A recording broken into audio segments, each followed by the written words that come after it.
Today we'll be making chimichurri beef and feta lettuce boats. Not only is this hearty dish so tasty, but you'll love its crisp, no-mess presentation. To start, let's make our chimichurri sauce. You could obviously buy it, but you'll see how easy it is to make. We'll start with 2 garlic cloves. We'll chop them finely. I'll add them to the jar and add some canola oil, as well as red wine vinegar. You can use white wine vinegar.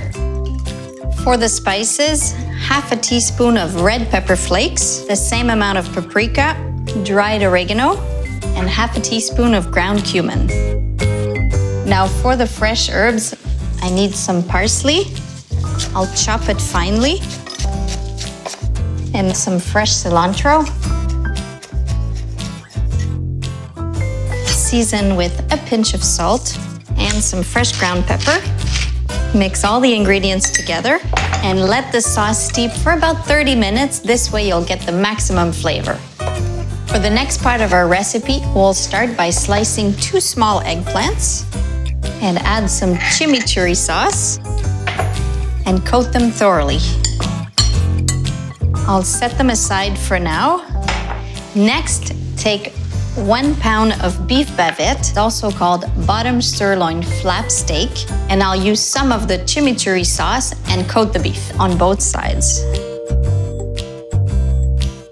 Cook on a preheated grill for about 4 to 5 minutes on each side.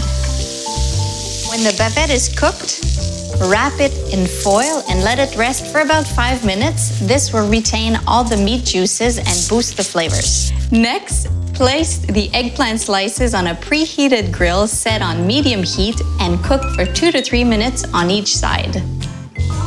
The eggplants are cooked. I'll cut them into strips and place them in a bowl. Now I'll do exactly the same with the beef bavette. Here's a tip to get really tender slices. Cut the beef against the meat fiber. When the strips are done, I'll add them to the eggplants. Take some Canadian feta cheese and coarsely crumble it on top of the strips. Mix thoroughly. For other great cheese alternatives, you could try Canadian cottage cheese or even fresh mozzarella. For the final step, let's create our boats. After washing the romaine lettuce, place some nice crisp leaves at the bottom of the plate and add 1 strip of beef, some eggplants, and some crumbled feta. Inspired by the food truck trend, this delicious dish eats like a hot dog and is perfect when you're outside.